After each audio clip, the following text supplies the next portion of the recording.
प्यारे बच्चों, आप सभी का स्वागत है हमारे चैनल पर। आज के इस वीडियो में हम जानेंगे आज 23 जुलाई 2021 सामाजिक विज्ञान कक्षा 7 हमारे अतीत के अंतर्गत हमारा आज का अध्याय है अध्याय नंबर 2, नए राजा और उनके राज्य। और इसमें हमारा टॉपिक है नए राज्य और उनका प्रशासन। तो चलिए पहला क्वेश्चन देखते हैं। पहला जो क्वेश्चन है, 7वीं शताब्दी के बाद किन किन क्षेत्रों पर किन किन राजवंशों का उदय हुआ। तो पहले क्वेश्चन का आंसर देखते हैं। ये जो पहला प्रश्न है, इस प्रश्न का उत्तर ये रहा। ये देखिए आप, ये जो मानचित्र बना हुआ है, इसके ऊपर मानचित्र में जो राजवंशों के नाम दे रखे हैं, गुर्जर, प्रतिहार, राष्ट्रकूट, पाल, चोल और चौहान, ये जो राजवंश है, ये राजवंशों के नाम लिखने हैं। और जैसे ये जो चौहान है, शाकंभरी के चौहान हो गया। दूसरा पाल पहाड़पुर में, राष्ट्रकूट मान्यखेत मालखेत में, और ये जो चंदेल है गुर्जर प्रतिहार कन्नौज में। ये इसके पहले क्वेश्चन में ये नाम लिखने हैं और इनके साथ साथ इनका स्थान लिखना है। तो ये पहले क्वेश्चन का आंसर हो गया। अब देखते हैं क्वेश्चन नंबर दूसरा क्वेश्चन देखते हैं। दूसरा क्वेश्चन है, बड़े बड़े भूस्वामी व योद्धा सरदारों को राजा किस रूप में मान्यता प्रदान करते थे एवं कौन कौन सी उपाधियां ग्रहण करते थे। तो इस क्वेश्चन का उत्तर देखते हैं बुक में। दूसरा जो प्रश्न है उसका उत्तर ये रहा।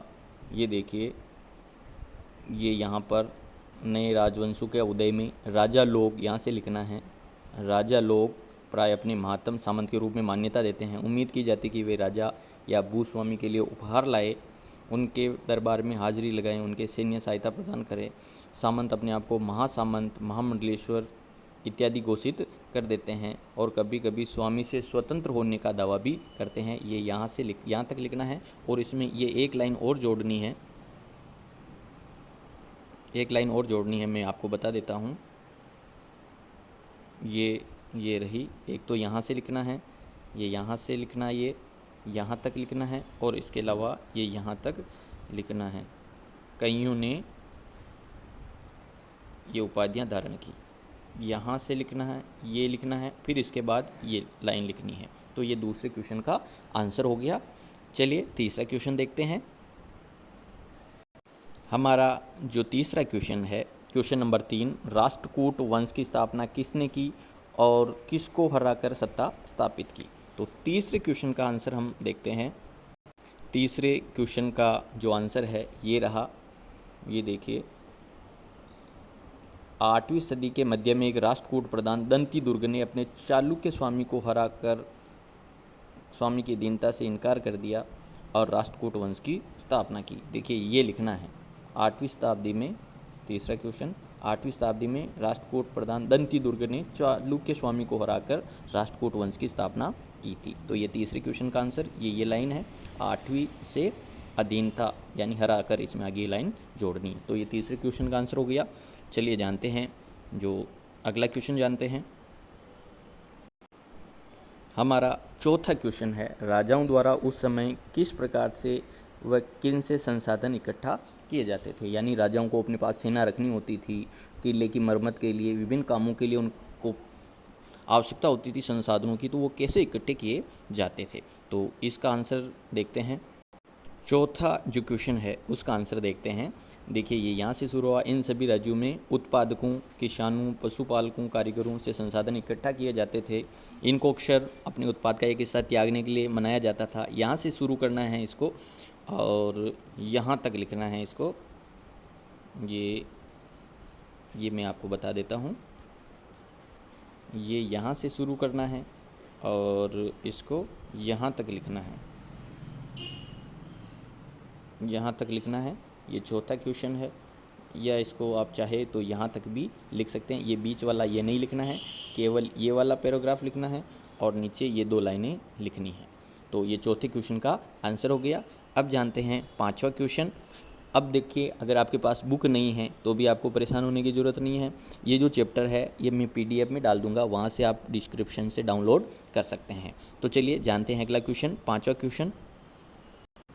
पांचवा जो क्वेश्चन है, भूमि के साथ साथ क्या अनुदान दिया जाता था और उस समय परिस्थितियाँ किनके द्वारा वह क्यों रची जाती थी।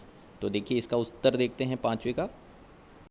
पाँचवा जो प्रश्न है उसका आंसर है, ये यहाँ से लिखना है, परिस्थितियाँ ऐसे ब्यौरे होते हैं जो सत्य नहीं हो सकते, ये इसको यहाँ से लिखना है।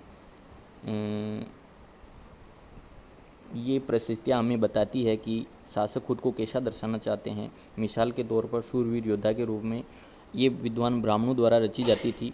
तो ये यहाँ से लिखना, दूसरी लाइन से शुरू करना पांचवा प्रश्न, कि परिस्थितियाँ राजाओं द्वारा लिखाई जाती थी और राजा अपने आप को शूरवीर योद्धा के रूप में दर्शाना चाहते थे। अभी ये मैं पूरा बता रहा हूँ, देखिए ये वाला जो प्रश्न है यहाँ से लिखना है दूसरी लाइन से, और यहाँ ये पांचवा प्रश्न है, दूसरी लाइन से शुरू करना है इसको, और दूसरी लाइन से शुरू करने के बाद आपको ये लिखना है, कई परिस्थितियों में शासकों अपनी उपलब्धियों का बखान करते थे। ये लाइन भी इसके साथ ही जोड़नी है। और इसके अलावा ये नीचे जो लाइन है, ये लाइन लिखनी है, और इसके अलावा ये नीचे ये लाइन ले रखी है, ये देखिए ये यहाँ से लिखना है और यहाँ तक लिखना है। यानी ये पांचवी का आंसर दो जगह से लिखना है। एक तो भूमि मिलती थी, उसमें कर वसूल कर सकता था, अधिकारियों द्वारा जुर्माने के तौर पर लगाए गए कर वसूल करता था, यानी ये लिखना है। और ये ऊपर की जो लाइन थी कि परिस्थितियाँ राजाओं द्वारा लिखाई जाती थी और विद्वान ब्राह्मण होते थे वो लिखते थे।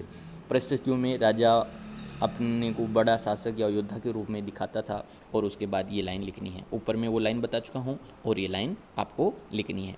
उम्मीद है आपको आज का ये वीडियो पसंद आया होगा। अगर वीडियो पसंद आया तो चैनल को सब्सक्राइब करना ना भूलें, साथ में प्यारा सा कमेंट करें और एक लाइक करना ना भूलें।